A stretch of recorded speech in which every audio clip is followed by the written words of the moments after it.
பாரு சத்துரம் சின்ன பொண்ணே பத்துரம் சுங்குடி சேலை கட்டி வந்தா சித்த பொங்க சுட்டுடும்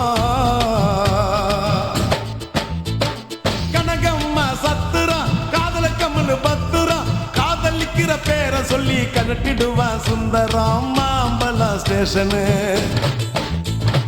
மாம்பழம் ஸ்டேஷனு பாண்டி பஜார் ஸ்டேஷனு மயிலாப்பூர் ஆண்டி கிட்ட கத்து கடா டியூஷன் டபாய்க்கிறாடா கண்ணம்மா டபாய்க்கிறாடா துபாய் போய் வந்த எங்கிட்ட டபாய்க்கிறாடா டபாய்க்கிறாடா கண்ணம்மா டபாய்க்கிறாடா துபாய் போயிட்டு வந்தவங்கிட்ட டபாய்க்கிறாடா சிரிப்பு வருது சித்தப்பா இந்த ஸ்மால் பொண்ணு யாரு உந்தன் சித்தப்பா ஜிங்க ரச்சிதா